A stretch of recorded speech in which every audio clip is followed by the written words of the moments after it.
seja bem-vindo! Hoje o nosso programa tem um convidado especial. Ele é psicólogo, mestre em psicologia clínica, um dos fundadores do Instituto Anguiano do Estado, fundador do grupo Joana de Ângeles no Brasil, escritor, e vai falar com a gente um pouco de tudo. E ele tem um tema que é o que ele está explorando atualmente, que é uma ponte entre ciência e espiritualidade, elos que se entrecruzam na busca do saber e do autodescobrimento, relação e autoconhecimento. E entre nós, Gelson Luiz Roberto. Muito obrigada pela tua presença aqui, aproveitando que tu vem em Pelotas dar uma palestra. E eu queria primeiro começar te conhecendo um pouquinho, acredito que o público também, que ainda não te conhece. Como que entra a espiritualidade na tua vida, Gelson? Pois bem, Fernanda, agradeço o convite. Né? E a espiritualidade já vem de uma história familiar. Né?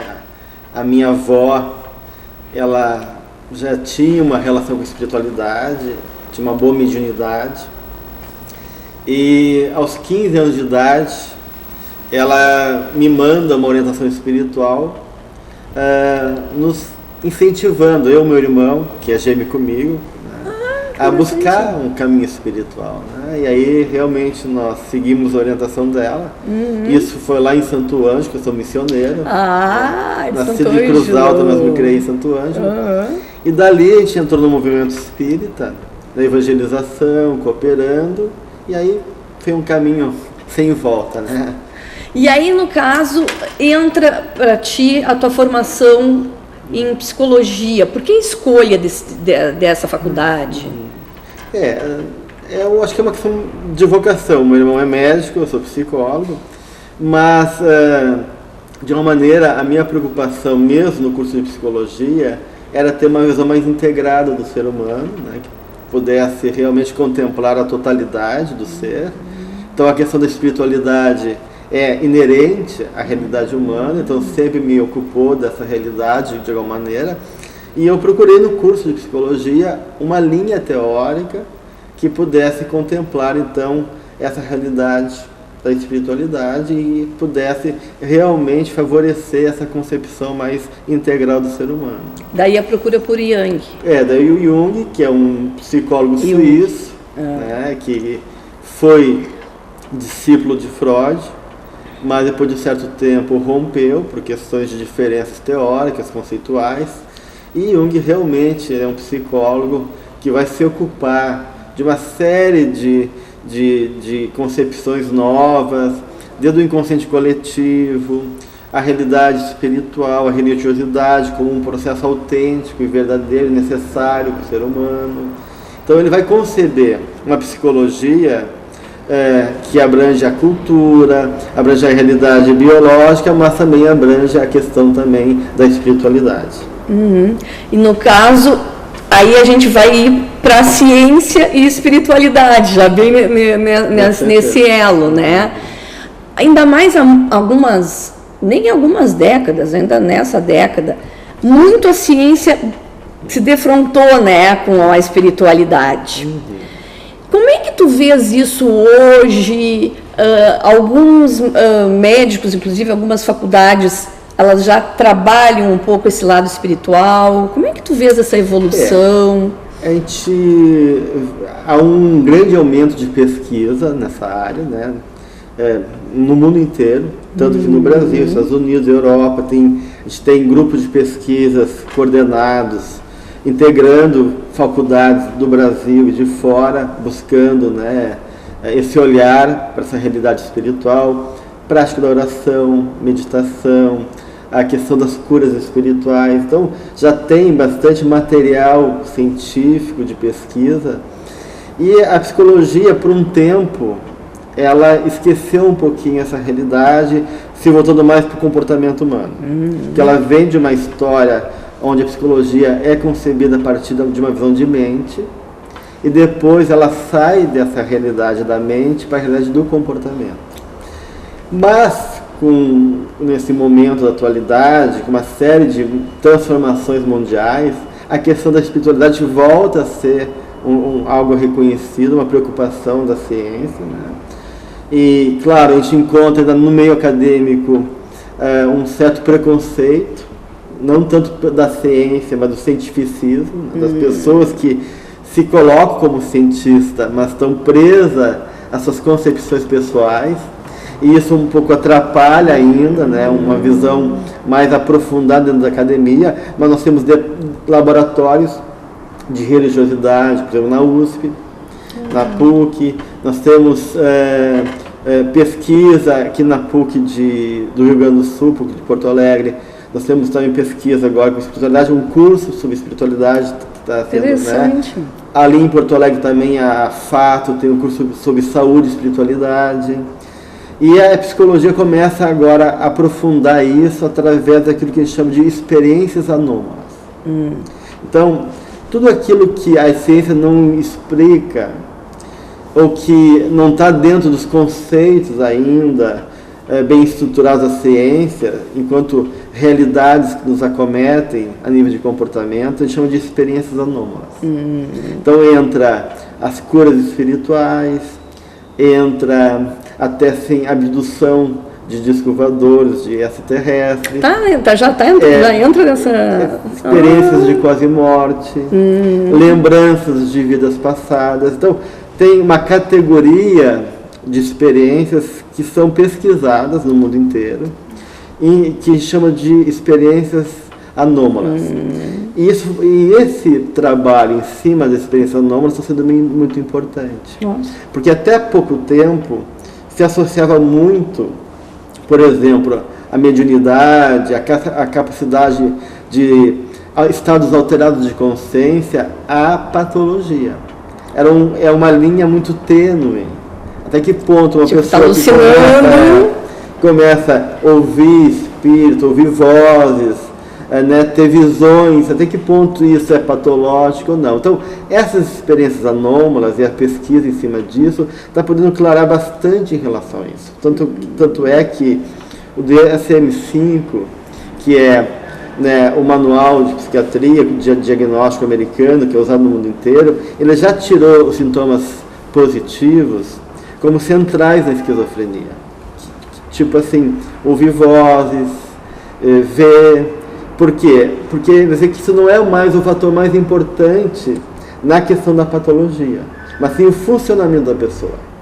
Porque se eu estou num funcionamento saudável, né, integrado na minha vida, socialmente estabelecido, na minha profissão, então o fato de eu ouvir vozes não interfere na minha vida. Então, esse tipo de sintomas que antigamente era algo que era determinante no diagnóstico da esquizofrenia, das psicoses, começa a ser relativizado. E começa a haver uma separação, então, Nossa, que importante isso. Muito importante.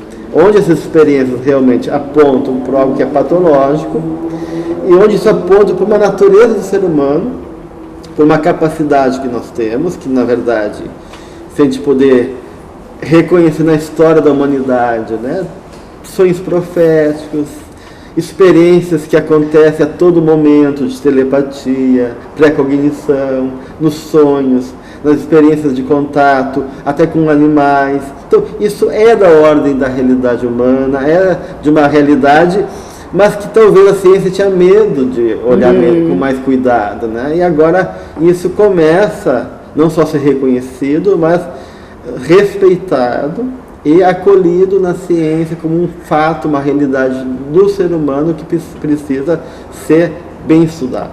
Até porque tem potenciais aí do ser humano que a partir disso pode ser desenvolvido. Né? Sim. Onde pode chegar a nossa mente. Sim, a gente usa, acho que nem a metade dela, sim, né? Com certeza. Né? E quantas pessoas, por causa disso, desse atraso, ou lá sei eu sempre chega, quando é para chegar a hora, né? Mas quantos dessas pessoas podem ter parado em hospícios? Sim. Porque era para lá que iam, né? Com certeza. Davam qualquer coisa que não fosse tido normal, né? Então vai, né? E em relação a esses tratamentos também cirúrgicos, né? espirituais, como tem aumentado a procura também. Com certeza. Isso, tu achas que essa junção da ciência com a espiritualidade também tem muita contribuição das pessoas que vêm procurando muito a espiritualidade, vêm sedentas, vêm cada vez mais querendo saber, e querendo ter uma fé, e querendo entender, e precisando disso? Com certeza, acho que um grande viés nessa abertura é a própria, realmente, processo natural da vida, né? Esse momento histórico que a gente vive, as pessoas buscam isso, né? Isso de uma maneira vai ficando culturalmente integrado na condição da realidade de todos nós, né? Porque isso se torna natural, né? E do fato também, o que também começou a acontecer é que as pessoas que têm uma espiritualidade, que têm uma fé, começaram a fazer relatos, né? Os consultórios médicos, nos processos que envolvem as curas, que tinham, mostrando uma capacidade maior de enfrentamento da doença, né?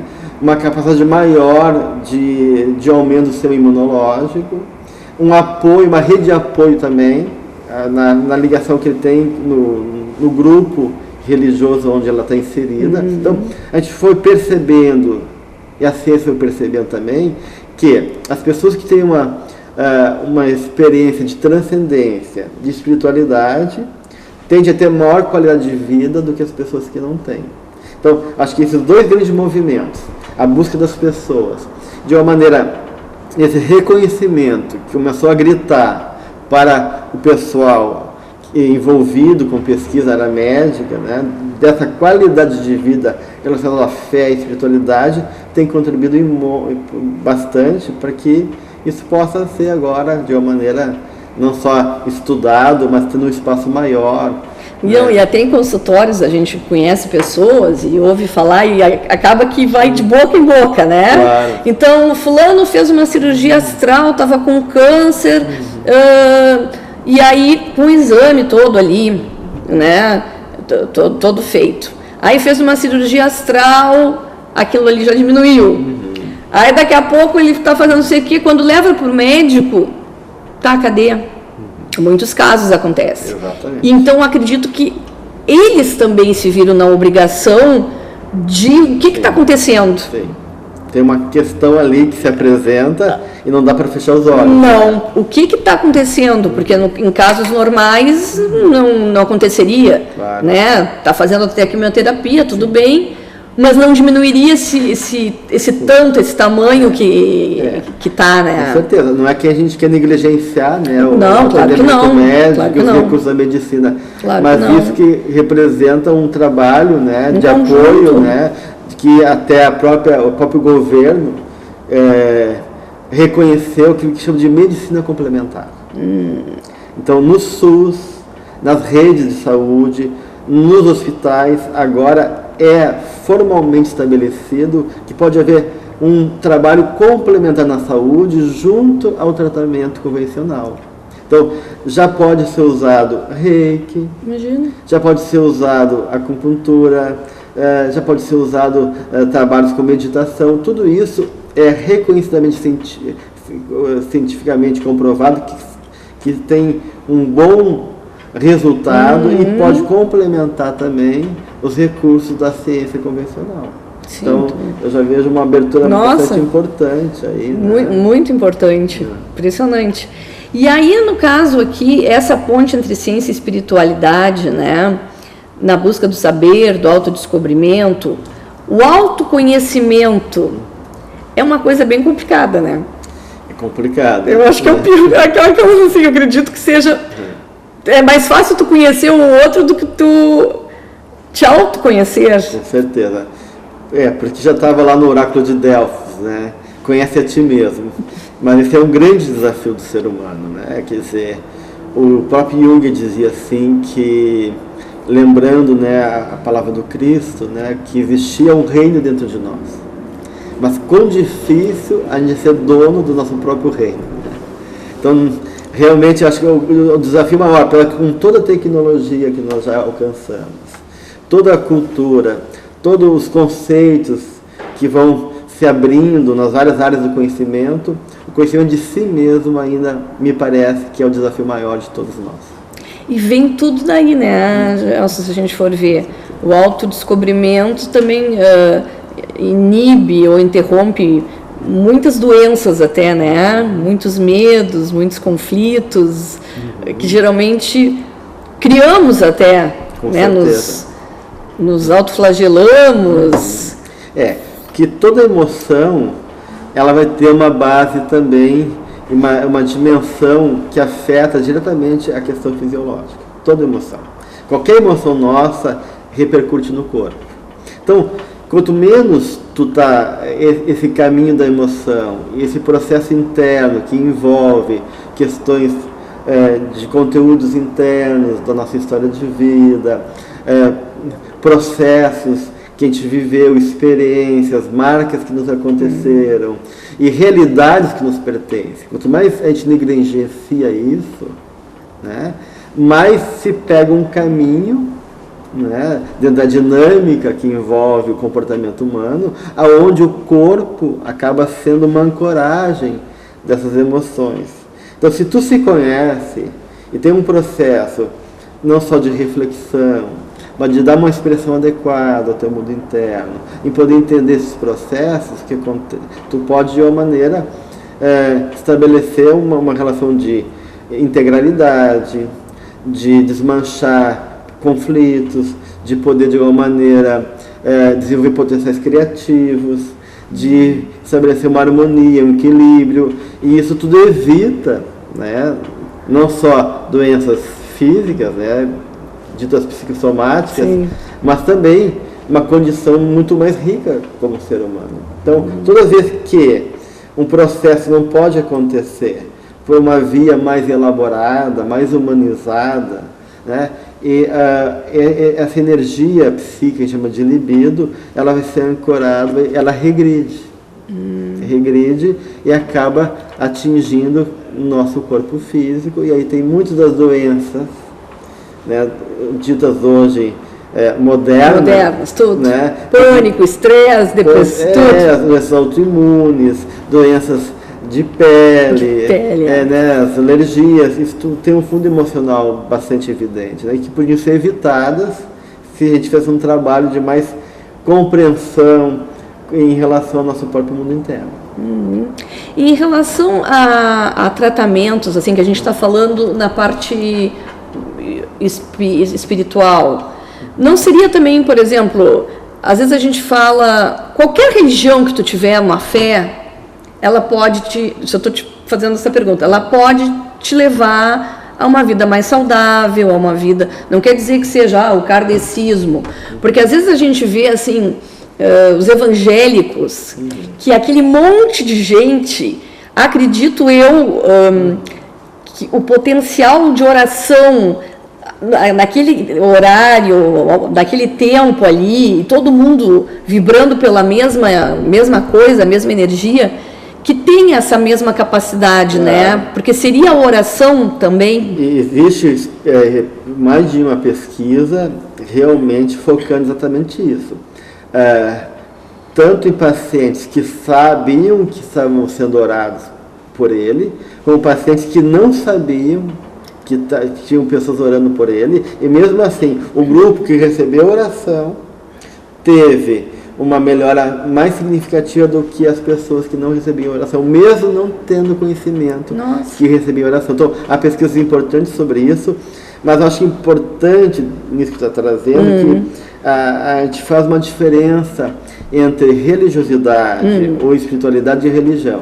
Porque, infelizmente, a religião, né, ela acaba sendo usada pelo ser humano, né? A gente vê o fundamentalismo aí religioso, as religiões acabando, né, impondo situações que realmente não favorecem, né, não só questões de ordens das relações, da dinâmica social, mas também concepções que são autodestrutivas. Sim, né? guerras em nome de Deus, né? Então, na verdade, hoje em dia há uma distinção muito clara entre a experiência religiosa, entre a espiritualidade, que não depende do ter religião, não, e a religião formal, que nem sempre é espiritual. Então, interessante. Vamos para o intervalinho? ok.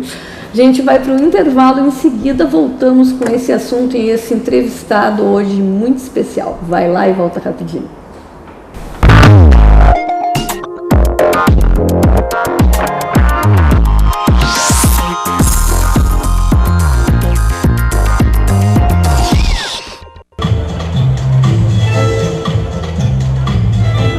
Chornac Moda Dia e Noite. De segunda a sexta-feira, das 9 horas da manhã às 7h30 da noite. Sábado, 9 horas da manhã às 6 horas da tarde, sem fechar ao meio-dia. Informações pelo site www.chornac.com.br. O seu jornal precisa estar onde você quiser. E com informação para toda a família. O Diário Popular é assim. Tudo sobre esporte, cultura, lazer, notícias locais, tudo que é daqui. Ligue hoje mesmo e assine o jornal mais lido da região sul. 0800 53 2001. 0800 53 2001. Diário Popular, sempre o seu jornal. Esse brasileiro vai ver o seu inglês brotar. Quando esse casal perguntar. Excuse me. Hi. Where's the nearest subway station? Oh, the subway station. I'm going that way. Vai ficar surpreso ao conseguir falar. It's just a bug. Não tem magia, tem CCAA. Você aprende inglês como aprendeu português. Quando você vê, you're speaking.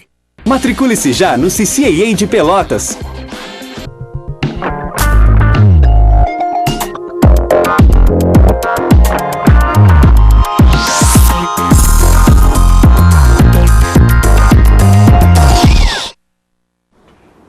Voltamos com o programa Entre Nós, que hoje está falando sobre espiritualidade, ciência, e daqui a pouquinho a gente vai começar a falar sobre Joana de Ângeles, que é o fundador dos grupos aqui no Brasil, é o nosso entrevistado de hoje, né, o Gelson Luiz Roberto. Gelson, no primeiro bloco a gente falou um pouco da ciência, um pouco de espiritualidade, e tu tens vários livros em relação a esse tema, né? Já que tu é psicólogo, clínico.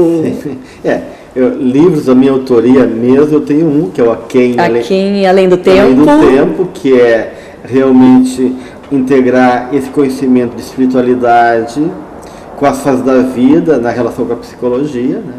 Tenho vários artigos e capítulos em vários livros de cunho mais psicológico, né? E temos também os dois livros que eu sou um dos coautores junto com a Joana de Ângeles, né? A autora espiritual psicografado pelo Divaldo Franco. É uma outra história. Aí até em relação a esses livros, assim, a esse teu estudo, primeiro para as pessoas que não sabem, porque muitas podem não saber quem é a Joana de Ângeles, né? Explicar ali que ela é a mentora do Divaldo, alguma coisa assim, porque às vezes a gente fala como se todo mundo soubesse, né? Então, quem é a Joana de Ângeles? Pois é, a Joana de Ângeles vem acompanhando o Divaldo desde o início da sua mediunidade. Ela é a pessoa que coordena junto a ele toda essa dinâmica que envolve o trabalho espiritual dele aqui, né? E ela foi a Joana de Cusa numa encarnação, né? Vem vindo, né, nesse trabalho ligado ao Mestre Jesus, e em especial São Francisco de Assis. Tem uma ligação muito forte. Muito forte, ela foi Clara de Assis, né? E foi a Joana Angélica de Jesus lá em Salvador, né, a última encarnação dela. E ela tem esse compromisso com São Francisco, junto à Mansão do Caminho, junto a todo o movimento espírita da América Latina, de poder realmente cuidar desse processo que envolve esse campo de trabalho espiritual aqui no Brasil, na América Latina, junto ao Espiritismo, junto ao Divaldo. E é interessante que em 88, Joana ela começou a trabalhar com o Divaldo uma nova proposta, que foi a série psicológica. Então, ela explicava para Divaldo que era chegado o momento que o espiritismo deveria expandir o seu processo para além das casas espíritas, né? Favorecendo nessa concepção da imortalidade da alma, essa realidade sendo integrada nas diversas ciências, né? E diz Divaldo que ela estudou durante 50 anos psicologia lá no plano espiritual. Nossa! Né? E começa em 88 a escrever uma série de livros que ela chamou da série psicológica, de psicologia espírita, né? A gente chama série psicológica da Joana de Ângeles. Né? E então eu já era formado, né, e comecei a ter contato com o material dela, um material muito rico, uma abordagem bastante ampla e profunda do comportamento humano. E em 96 foi criado a Associação Médico Espírita do Rio Grande do Sul. E que é uma associação de médicos espíritas, mas voltada para a saúde e espiritualidade, onde integra também profissionais de outras áreas da saúde. Que é a AME. Que aqui em Pelotas também tem. Então nós começamos a cooperar com a AME Rio Grande do Sul e montamos o Departamento de Saúde Mental. E aí eu pensei, o que eu poderia colaborar junto à AME ligado à saúde mental? E lembrei dos livros de Joana de Ângeles. Eu tinha lido naquela época O Homem Integral, O Ser Consciente, O Plenitude, e tinha me impressionado muito com o conteúdo dos livros, né?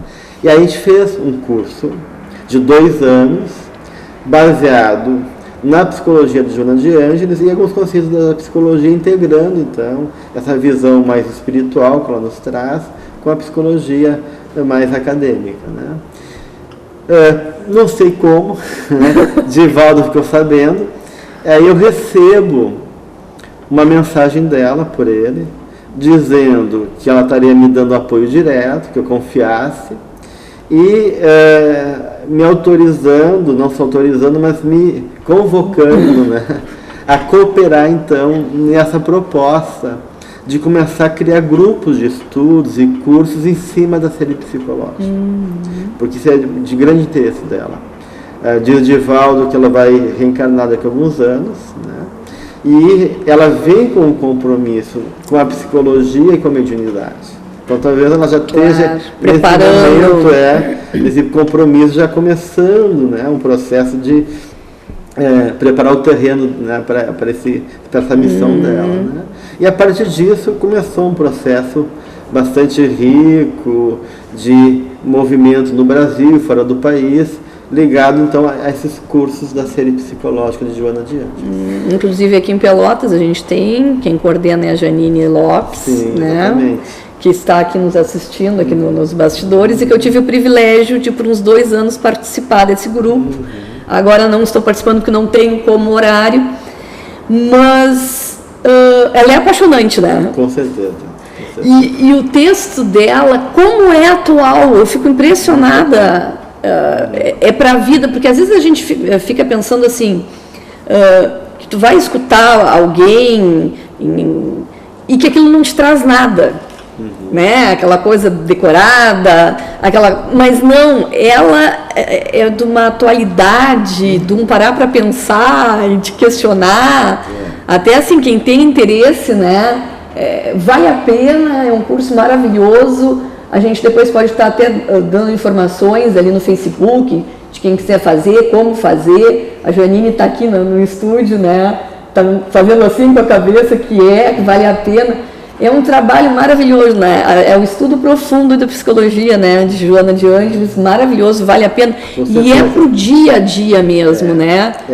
Joana, ela faz uma análise de toda a sociedade, então ela faz uma análise também das relações sociais, dos sintomas que envolvem a sociedade pós-moderna, né? Com toda a questão do individualismo, do consumismo e assim por diante. Uma análise do comportamento em seus vários aspectos, né? Da história, né? Que envolve esse processo, porque isso dentro de uma concepção que ela nos traz, que é reencarnatória, né, que envolve, né, então uma caminhada onde eu já trago de uma maneira na minha história de vida conteúdos de outras vidas, de realidades que me pertencem, né, que são atualizados e nesse momento vem a nível de tendências, de conteúdos emocionais, de predisposições internas. Então ela consegue trazer todas as questões e, além disso, né, uma proposta de saúde,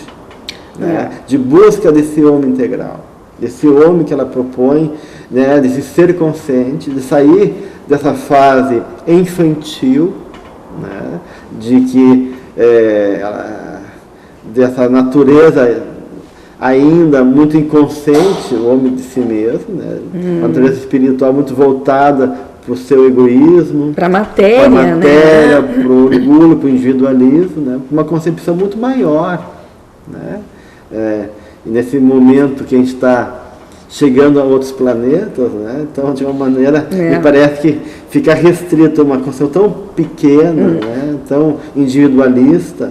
E tantas coisas acontecendo que a gente para assim e fica pensando, esses imigrantes vindo, né, muitos sendo impedidos de entrar, outros países arrecadando e tanta gente morrendo e por não ter mais aonde ficar, por brigas religiosas, né, e acredito que aí também as pessoas ficam se questionando, né, até o não pode ser só isso.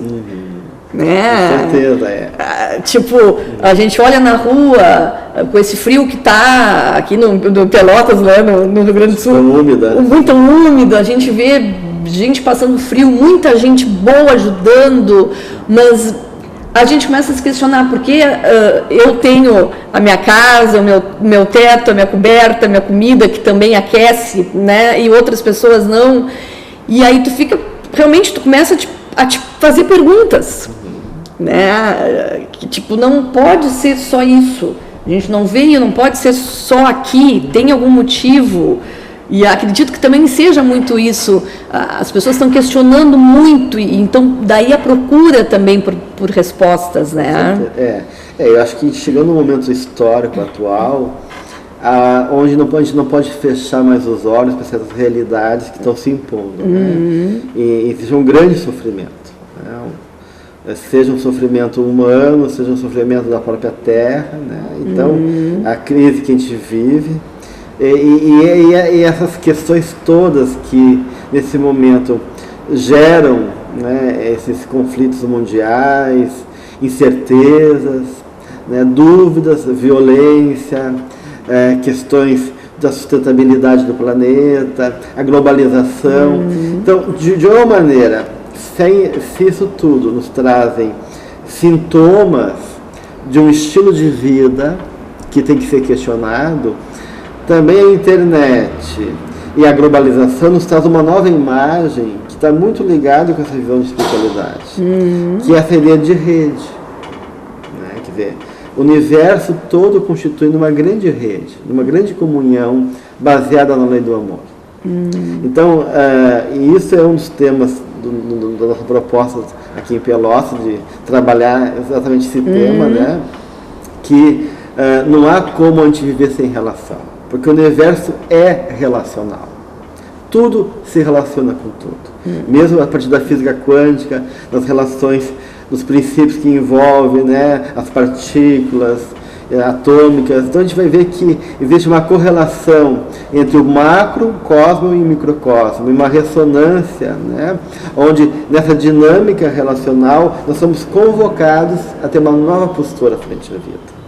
Não mais isolada, não mais individualista, mas solidária, comprometida, né? Até porque não tem como ser diferente mais. Se impõe, porque o lixo do vizinho gera chuva ácida no meu quintal, né?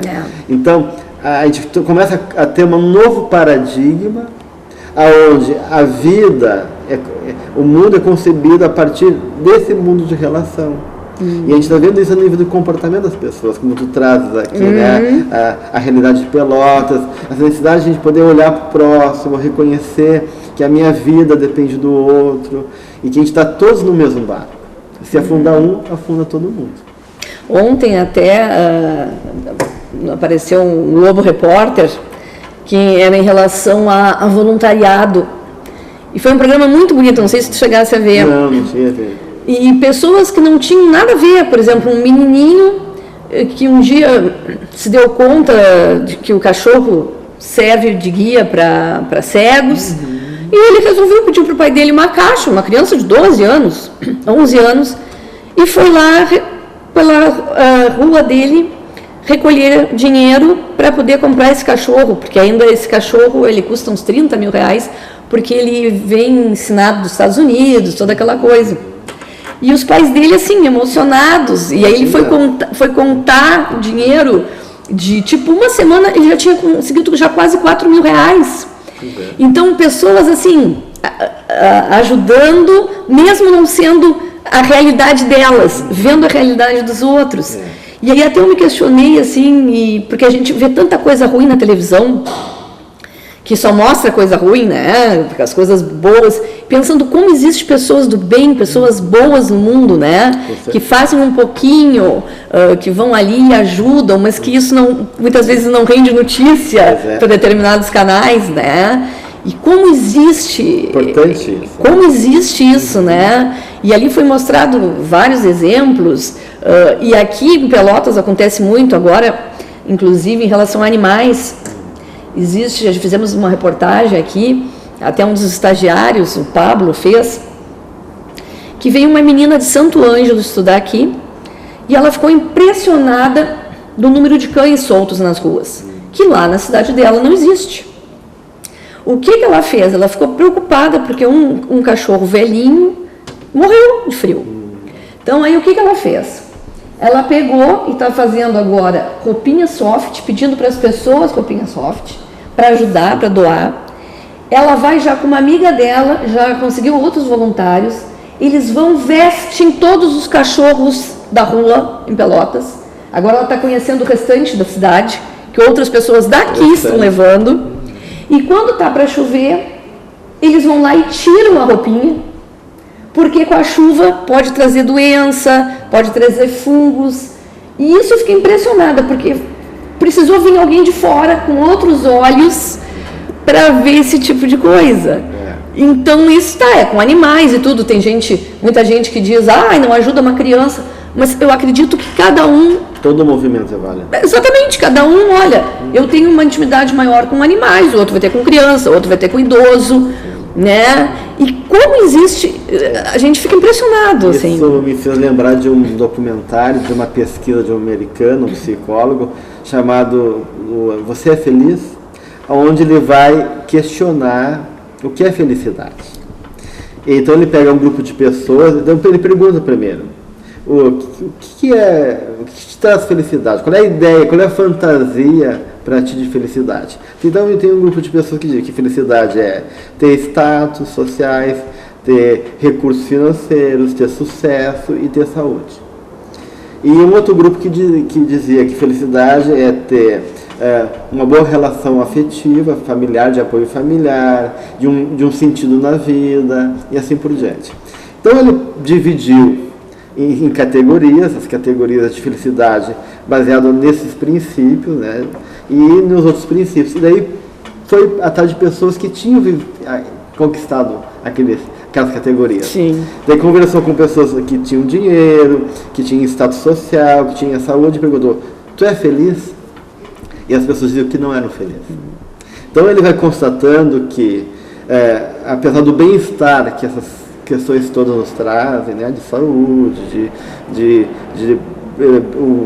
dinheiro, até de poder viajar, fazer algumas coisas. Mas isso não garante felicidade. Então ele foi para outro grupo e foi pesquisar os países de maior índice de felicidade no mundo. Um deles é a Dinamarca. E entender o que faz as pessoas que moram nesse país se sentirem felizes.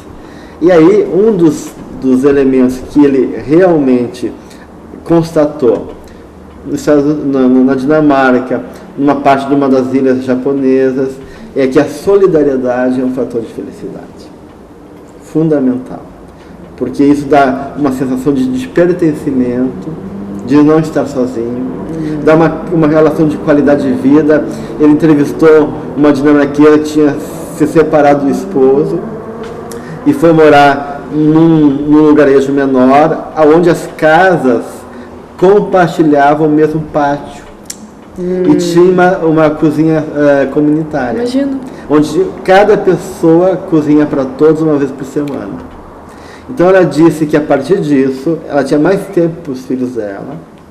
Havia uma integração de toda a vizinhança, que os idosos se sentiam acolhidos e úteis, assim como os adolescentes eram obrigados a participar e integrava as gerações.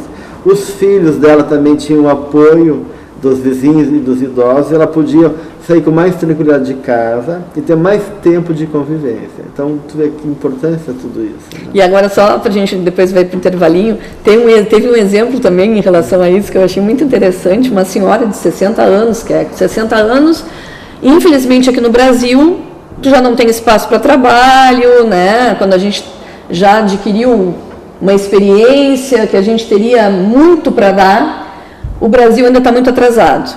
E ela disse que se aposentou, 61 anos, e disse, tá, e aí? E não sabia o que fazer. Aí ela foi para a casa dela, sentou na sala, ficou pensando e começou a criar umas bonecas, mas ela nem sabia fazer boneca. Começou a fazer umas bonecas e tudo, e são as bonecas de propósito, eu achei muito interessante.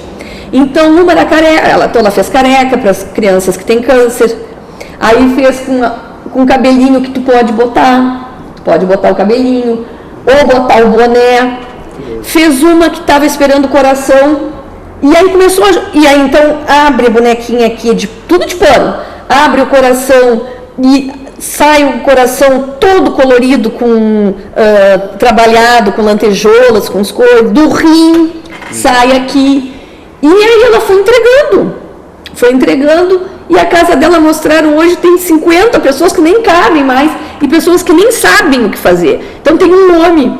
E aí, ele não sabe fazer boneca, não sabe fazer nada, mas ele enche as bonequinhas, né? Bota, fica os enchimentos e tudo.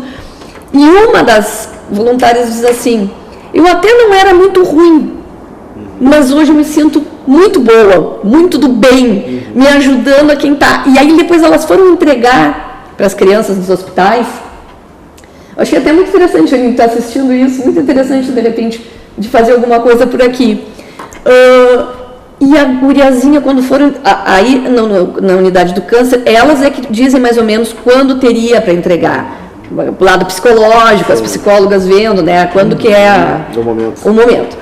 Aí a guriazinha pegou, olhou, aí botava a peruquinha, tirava a peruquinha, e aí depois se abraçou.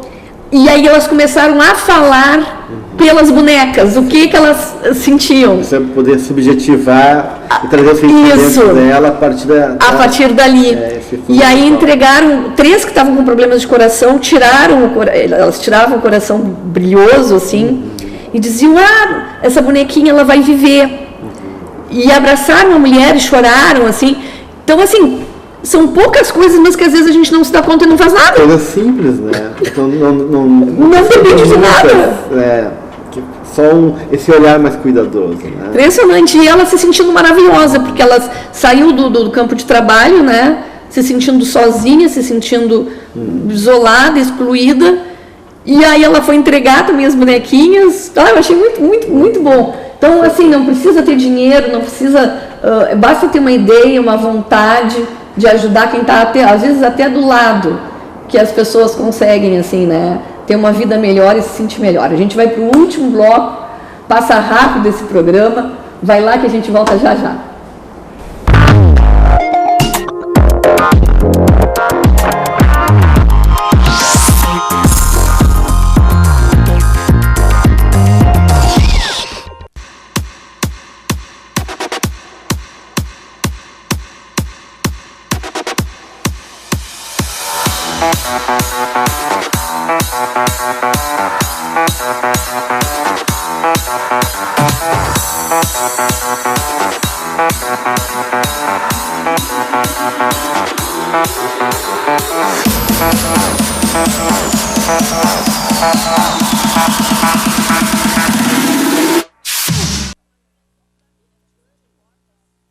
Na estação mais fria do ano, você pode se aquecer em um só lugar.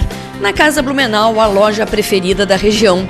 Cobertores, edredons, mantas e tecidos em soft nas mais diversas cores e estampas, tanto para adultos quanto para jovens e crianças, nas melhores marcas do mercado.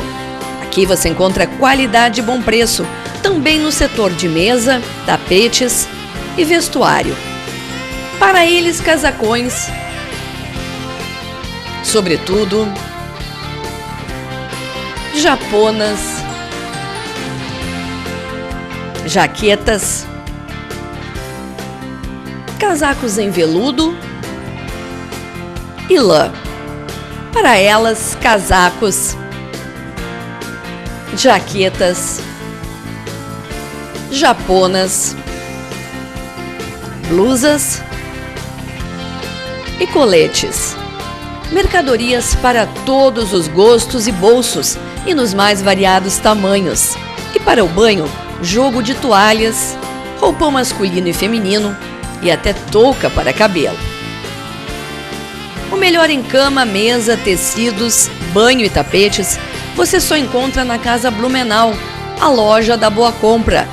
Aberta de segunda a sexta, das 15 para as 9 da manhã ao meio-dia e da 1h30 da tarde às 15 para as 7 da noite.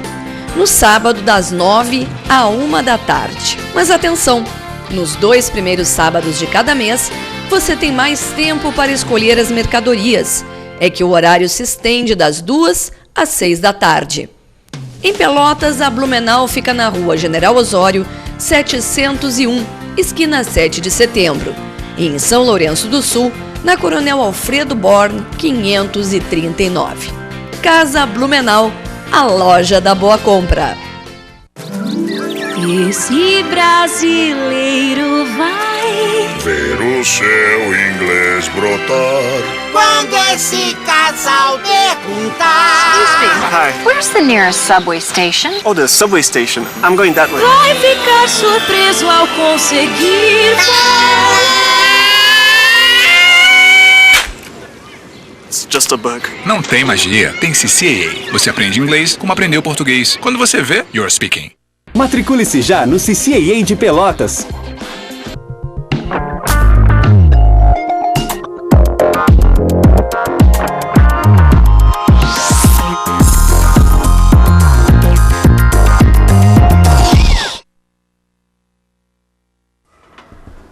Voltamos com Entre Nós, que hoje está falando, tendo o privilégio de conversar com o psicólogo Gelson Luiz Roberto, que está aqui em Pelotas, veio fazer um trabalho bem legal de palestras e que veio conversar sobre ciência e espiritualidade, mas a gente está aproveitando que ele está aqui falando outras coisas assim dentro da espiritualidade que estão sendo bem legais. E no intervalo a gente conversava que no segundo bloco até tu falastes da gente, de muitas pessoas estarem já se envolvendo, que é uma rede pela internet, rede do bem, essa que eu também dei um exemplo.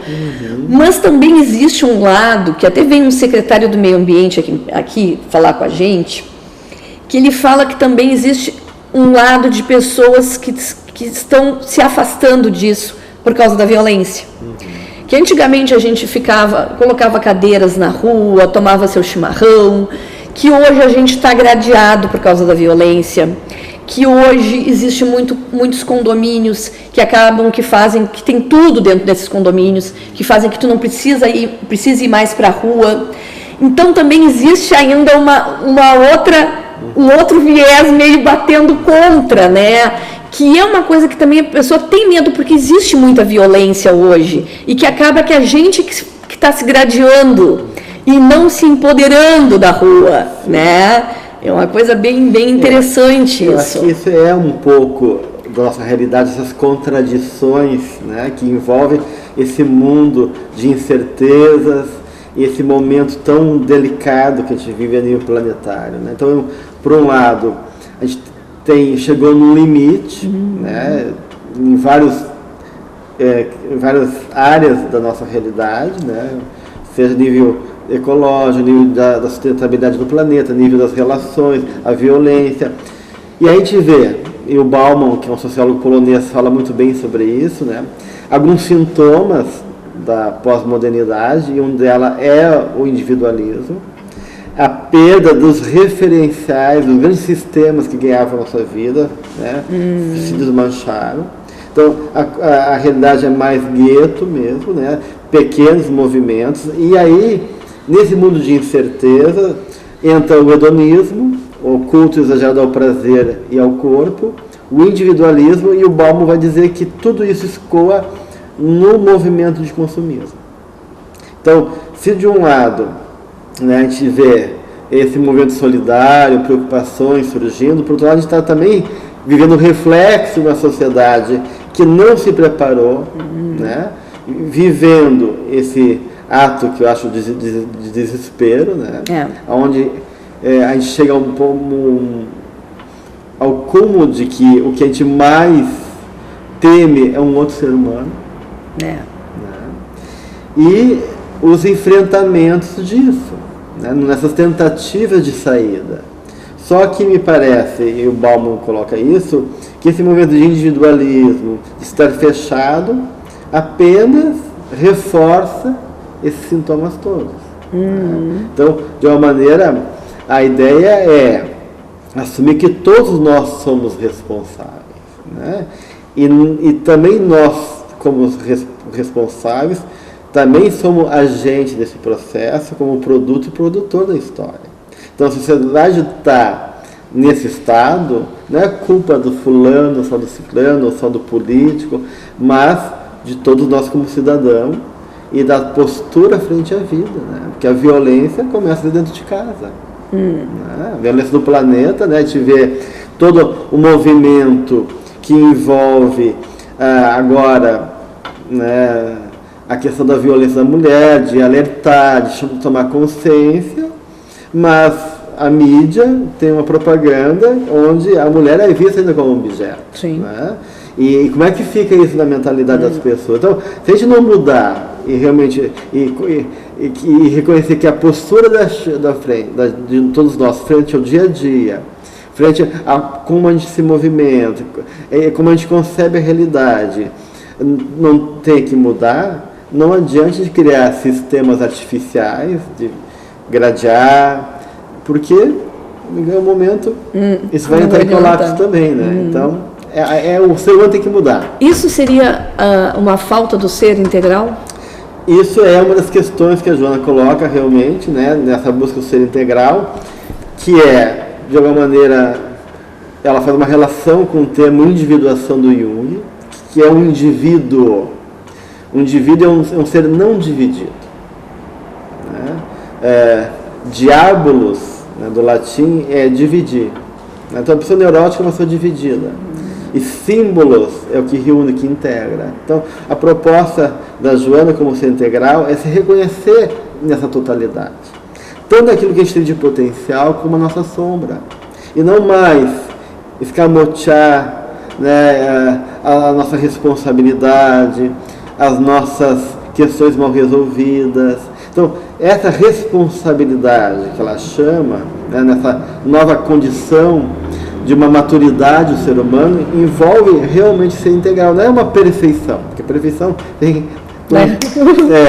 mas de alguma maneira, essa consciência de começar a dialogar conosco mesmo, de reconhecer que a gente tem partes maravilhosas e partes que não tão maravilhosas assim, e estar comprometido com tudo isso. Né? Então, essa é a proposta de ser integral, visando sim o self, né? Esse eu divino, esse eu maior, mais profundo, a realização desse ser pleno que um dia todos nós chegaremos, mas que começa por uma consciência de nós mesmos, e por isso o autodescobrimento, o autoconhecimento como fundamental nesse processo. E não separar aquela coisa, o corpo, uns é só o corpo, outros é a mente, e não vem o lado, o espírito, né? Exatamente. Então, é a visão de totalidade, em que toda experiência, seja qual for, ela abarca todas as dimensões do ser humano, né? Mesmo que do ponto de vista da consciência, do foco, estou vivendo um viés X ou Y, mas a nível do que aquilo implica na minha vida, abarca toda a minha realidade, né? Então, não tem como a gente dissociar mais, né, e ver só uma realidade, só outra. Então, é importante que a gente possa conceber realmente essa visão de totalidade do ser humano. E no caso, a fé é muito importante. É fundamental, né? Porque a fé, ela nos dá, de uma maneira, uma experiência de conexão. Uma experiência de que essa vida, ela foi feita para mim. Que eu mereço estar aqui, né? E de que existe uma força protetora. E que a vida, sim, ela regenera, né? É um convite para reconhecer uma visão positiva da vida, que as coisas, que a realidade, que tudo que se move na nossa dinâmica de vida, ela caminha em favor de um resgate, de uma regeneração, de um processo de superação, né? Se a gente tem fé, a gente começa a acreditar em mim, no ser humano, na sociedade, começa, como essa senhora, que gerar num processo simples, espontâneo, um processo que é transformador, né? Então, acho que a fé é fundamental nesse sentido. Não só enquanto uma fé num ser divino, mas a fé enquanto uma sustentação em relação à vida, né? Nesse compromisso com a própria vida. A gente está indo para o finalzinho. O que tu gostarias de deixar, assim, dito? Eu fico bem feliz de podermos conversar sobre eu que agradeço imensamente. Esse tema. Agradecer a Janine, a minha esposa que está aí, a Graça. A Graça também, vieram de Porto Alegre, a gente está tendo o privilégio. E fazer esse convite, né, que a gente possa realmente assumir o compromisso conosco mesmo, de olhar para si, de se perceber, de poder de uma maneira começar um diálogo conosco, né, como a própria Joana de Anjos concebe, o ser consciente não se culpa, não se julga, não se desculpa, se descobre. Então a gente poder começar a perceber as nossas reações emocionais, de perceber nossas possibilidades, de buscar esses recursos desse universo que é imenso dentro de nós, mas que ainda a gente não conseguiu tomar posse deles. Gelson, sem palavras para te agradecer, foi um prazer. Acredito que as pessoas do outro lado adoraram. A gente depois vai reprisar esse programa, depois ele é postado no Facebook, no YouTube. E que continue essa pessoa iluminada. De nada. Que essa trajetória aí ajudando tanta gente. Essa proposta do programa também que é tão importante, né? Merece. A gente agradece a você que ficou aí do outro lado, tanto pela TV quanto pela internet. E o nosso próximo programa ao vivo é quinta-feira que vem. Até lá. Agora a gente fica...